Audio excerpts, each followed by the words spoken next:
राष्ट्रीय राजमार्गों की हम बात कर रहे हैं कि राष्ट्रीय जो जलमार्ग संख्या 1 है, हम इसको मैप के द्वारा देखेंगे। जो राष्ट्रीय जलमार्ग संख्या 1 कहाँ से है कहाँ तक है, तो ये हल्दिया से इलाहाबाद के मध्य है। हल्दिया से इलाहाबाद, तो ये इलाहाबाद और हल्दिया यूपी में है, दोनों जगह हल्दिया और इलाहाबाद। तो आपको पता है हल्दिया टू इलाहाबाद, इलाहाबाद, तो हल्दिया से इलाहाबाद के मध्य है जो कौन सा है, राष्ट्रीय जलमार्ग संख्या 1। ये हल्दिया से इलाहाबाद के मध्य है जो कि उत्तर प्रदेश में है। आपको पता है यहाँ से गंगा नदी यमुना नदी आ रही है, एक गंगा नदी एक यमुना नदी, तो यमुना नदी और गंगा नदी में जलमार्ग उपलब्ध कराती है। ठीक है। दूसरा जो संख्या है यानी कि राष्ट्रीय जलमार्ग संख्या 2, राष्ट्रीय जलमार्ग संख्या 2 है, ये कहां पर है, तो ये सदिया से धुबरी के मध्य है। यानी कि यहाँ पर एक जगह है सदिया और यहां से इस तरह से नीचे धुबरी, सदिया से धुबरी के मध्य है। ठीक है। यानी कि सदिया टू धुबरी, धुबरी के मध्य, सदिया से धुबरी के मध्य ये जो है राष्ट्रीय राजमार्ग जलमार्ग संख्या 2 है। और ये तुमको पता है यहाँ से एक नदी आ रही है, इसका नाम कौन से, ब्रह्मपुत्र नदी है। तो ब्रह्मपुत्र नदी में ये क्या कराती है, जलमार्ग उपलब्ध कराती है। कौन सी नदी में, ब्रह्मपुत्र नदी में। तो आपको याद रखना है पहला हल्दिया से इलाहाबाद जो कि कहाँ पर है, गंगा नदी में मार्ग उपलब्ध कराती है। दूसरा जो संख्या है वो ब्रह्मपुत्र नदी में, सदिया असम में है, सदिया से धुबरी जो कि असम में है, वहां से जलमार्ग उपलब्ध करवाती है। अगली जो है वो राष्ट्रीय जलमार्ग संख्या 3, राष्ट्रीय जलमार्ग संख्या 3, ये कहाँ है, तो इसके बाद ध्यान रखना है ये केरल में नहर है। केरल में कोट्टापुरम से कोल्लम में चंपाकारा नहर है, ये केरल में एक नहर है। इस तरह से ये चंपाकारा नहर है, कहाँ है, चंपाकारा नहर है। इसमें एक जगह कोट्टम से कहाँ तक उपलब्ध कराती है, कोट्टम से कोल्लम तक जाती है, कोल्लम। तो आपको पता है राष्ट्रीय राजमार्ग संख्या जलमार्ग संख्या 3 यहाँ पर है। ठीक है। पहला यहाँ पर है, दूसरा यहाँ पर है। तो आपको विशेष रूप से मैप के जरिए याद रखने हैं।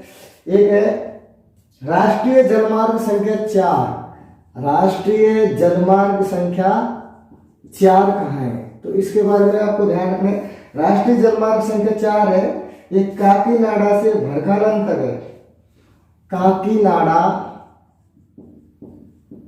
से भरकानन तक है। ठीक है। काकीनाडा से भरकानन तक है। तो ये जगह आपको देखनी पड़ेगी। आप मेरे को बताओगे काकीनाडा भरकानन कहाँ है, ये आपको खुद को याद करना पड़ेगा।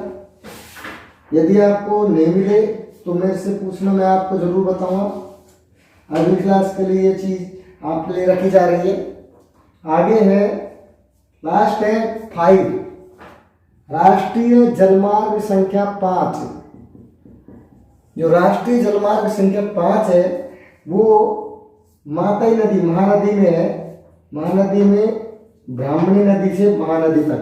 तो यहाँ पर ये ब्राह्मणी महानदी है और इस तरह ब्राह्मणी नदी आ रही है। तो इसमें इस तरह से हम है जो कि है राष्ट्रीय जलमार्ग संख्या 4 है। और एक जगह कहाँ है, मातई नदी है, इसमें मातई नदी की सहायक नदी है। मातई नदी से कहाँ तक है, ये ब्राह्मणी नदी तक है, ब्राह्मणी नदी तक है। और ब्राह्मणी नदी कहाँ मिलती है, डेल्टा इसमें बनाती है, इसमें बनाती है महानदी में। तो मातई से ब्राह्मणी नदी के मध्य ये उपलब्ध करवाती है मार्ग। ठीक है। तो इस तरह से हमने 5 जलमार्गों के बारे में अध्ययन किया। अब इनको हम सेट मोड में लिख लेते हैं। हो सकता है मैथ में घसट पसट आपके समझ नहीं आया हो, तो यहाँ पर हम लिख लेते हैं। जैसे पहला हमने डाल लिया,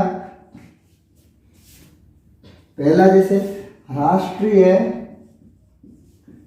जलमार्ग संख्या एक,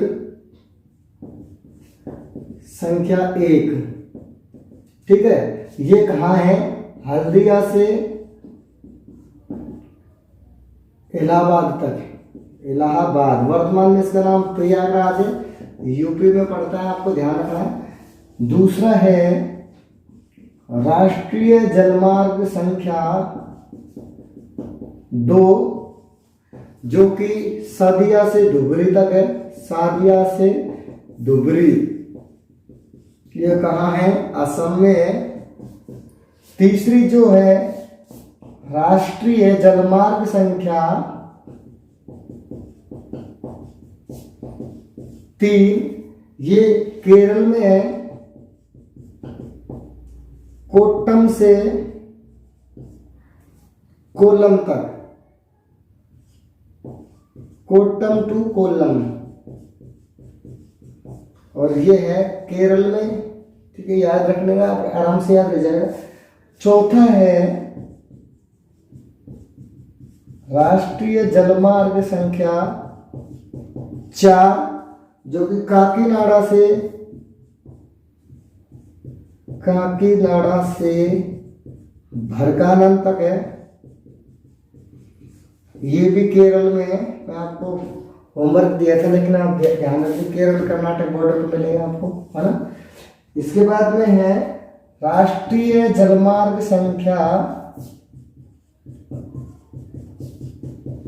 5। राष्ट्रीय जलमार्ग संख्या 5 का है, उड़ीसा में मिलेगा। उड़ीसा में कौन कौन सी जगह?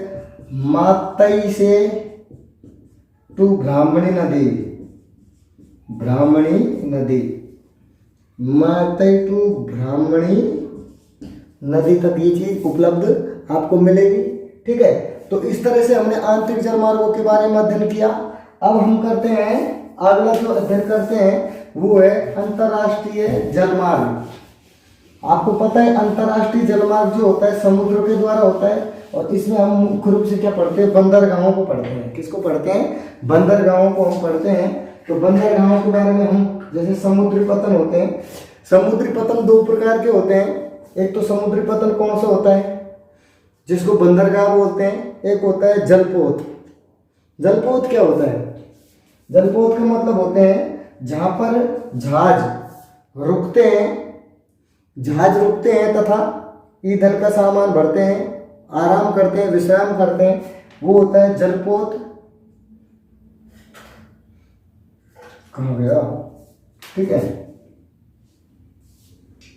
जहां ईंधन भरने के लिए रुकते हैं और माल चढ़ाते उतारते हैं उसको तो बोलते हैं बंदरगाह। क्या बोलते हैं? जहां पर जहाज रुकते हैं, माल चढ़ाते उतारते और चले जाते हैं उसको बोलते हैं बंदरगाह।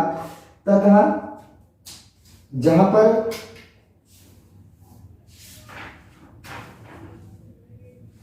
वे रुकते हैं, आराम करते हैं, उसे बोलते हैं पोताश्रय। तो आपको 2 चीज याद रखनी पड़ेगी। एक तो बंदरगाह याद रखना पड़ेगा कि बंदरगाह क्या होता है, बंदरगाह, और एक याद रखना पड़ेगा पोताश्रय। पोताश्रय, बंदरगाह का मतलब होता है माल चढ़ाने तथा उतारने का स्थान। चढ़ाने तथा माल उतारने का जो स्थान होता है उसे बंदरगाह कहते हैं। तथा मरम्मत, जहाजों की मरम्मत, ईंधन, विश्राम, ये 3 काम जहां पर होते हैं उसे बोलते हैं पोताश्रय। तो आपको ध्यान रखना है बंदरगाह और पोताश्रय में क्या अंतर है, पोताश्रय किसे बोलते हैं, बंदरगाह किसे कहा जाता है। तो भारत में बंदरगाहों की हम बात करते हैं तो भारत में जो बंदरगाह है वो भारत की जो समुद्र तटरेखा है उस पर पूर्व और पश्चिम क्षेत्रों में बटा हुआ है। इस तरह से जैसे भारत का मैप है, मैप के जरिए आपको जानने में आसानी रहेगी। ठीक है, इस तरह से ये तो हो गया पश्चिमी तट। वैसे मैप आपको करवा चुका हूं, आपको अच्छी तरह समझ आ जाएगा। ये हो जाएगा पूर्वी तट। पूर्वी तट और पश्चिमी तट की बात कर लेते हैं तो बंदरगाह, यहाँ पर एक बंदरगाह है जिसको बोलते हैं कांडला बंदरगाह। ठीक है, ये गुजरात में, याद रखना पड़ेगा आपको, गुजरात में, ठीक है। इसके बाद में यहाँ पर एक बंदरगाह है जिसको बोलते हैं मुंबई बंदरगाह, मुंबई बंदरगाह। इसके बाद में यहाँ पे है न्यासा, न्यासा बंदरगाह, न्यासा बंदरगाह है। इसको, इसका नाम वर्तमान में है जवाहरलाल। देखिए अब बात कर रहे हैं कि कांडला बंदरगाह, जो कांडला बंदरगाह जो उपलब्ध है वो कहाँ है? गुजरात में। इसका वर्तमान नाम है पंडित दीनदयाल उपाध्याय बंदरगाह। उसके बाद में जवाहरलाल नेहरू बंदरगाह जिसका नाम है न्यासा बंदरगाह, ये है मुंबई बंदरगाह। ये दोनों बंदरगाह कहाँ है? महाराष्ट्र में, ठीक है, महाराष्ट्र में। उसके बाद में यहाँ पर एक छोटा सा राज्य है गोवा, गोवा है। इसका जो बंदरगाह है उसका नाम है मार्मागाओ, मार्मागाओ बंदरगाह। मार्मागाओ बंदरगाह कहाँ है? ये गोवा में है, तो ठीक है, इसका याद रखना। यहाँ पर कर्नाटक में एक बंदरगाह है जिसको बोलते हैं मैंगलोर बंदरगाह, न्यू मैंगलोर, न्यू मैंगलोर बंदरगाह के नाम से जाना जाता है, न्यू मैंगलोर बंदरगाह है। उसके बाद में यहाँ पर एक बंदरगाह जिसे मसाला बंदरगाह कहते हैं, या कोची बंदरगाह, कोची बंदरगाह या कोचीन बंदरगाह भी इसे कहा जाता है। कोची बंदरगाह या कोचीन बंदरगाह भी इसे कहा जाता है। इसका नाम कोची बंदरगाह है, ठीक है। ये केरल में पड़ता है, ठीक है। आपको सभी को याद करना है, बढ़िया तरीके से, अच्छी तरह से याद करना है कि ये कहाँ पड़ता है? केरल में पड़ता है।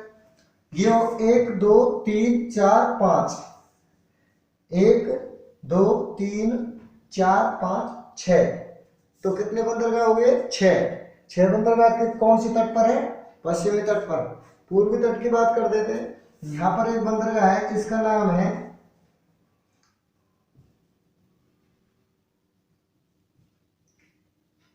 इसका नाम आपको पता है, सॉरी, यहाँ पर एक बंदरगाह है चेन्नई बंदरगाह है, चेन्नई बंदरगाह। यहाँ पर आंध्र प्रदेश में विशाखापट्टनम बंदरगाह, विशाखापट्टनम बंदरगाह।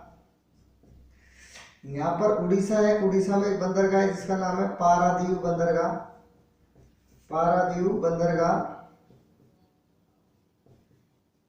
यहाँ पर एक राज्य है, इस तरह से राज्य हो जाता है, पश्चिम बंगाल।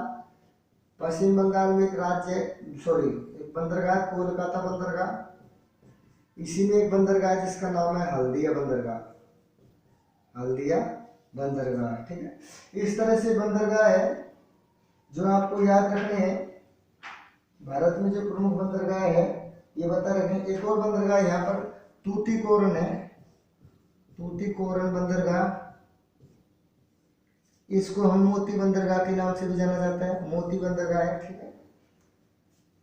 उड़ीसा में ये, सॉरी, यहाँ पर एक और बंदरगाह है जिसका नाम है एन्नौर बंदरगाह, एन्नौर बंदरगाह, ठीक है। इस तरह से आपको इस बंदरगाहों के बारे में जानकारी रखनी पड़ेगी, ठीक है। अब आपसे क्वेश्चन कैसे पूछ सकता है कि राजस्थान के सबसे नजदीक बंदरगाह कौन सा है? तो राजस्थान के सबसे जो नजदीक बंदरगाह है वो है कांडला बंदरगाह, गुजरात में, ठीक है। सूखे मेवों का आयात, सॉरी, निर्यात यहाँ से किया जाता है। तो कुछ बंदरगाहों की विशेषता होती है, जैसे कांडला बंदरगाह की विशेषता क्या है? यहाँ से सूखे मेवों का निर्यात किया जाता है। राजस्थान का सबसे नजदीक बंदरगाह है, प्राकृतिक बंदरगाह है, ठीक है। दूसरी बात करते हैं, भारत का सबसे व्यस्ततम बंदरगाह कौन सा है? तो मुंबई बंदरगाह है, ठीक है। भारत का आधुनिक तकनीक से बना, जो सब चीज आधुनिक तकनीक, मशीनीकृत बंदरगाह कौन सा है? भारत का आधुनिक तकनीक से बना या मशीनीकृत बंदरगाह के बारे में बात करेंगे तो मशीनीकृत बंदरगाह कौन सा है? न्यासा बंदरगाह है, जो कि जवाहरलाल नेहरू बंदरगाह के नाम से जाना जाता है, ठीक है। ये गोवा का जो बंदरगाह है, इसकी विशेषता क्या है? ज्वारी नदी के तट पर स्थित बंदरगाह है। किसके नाम है?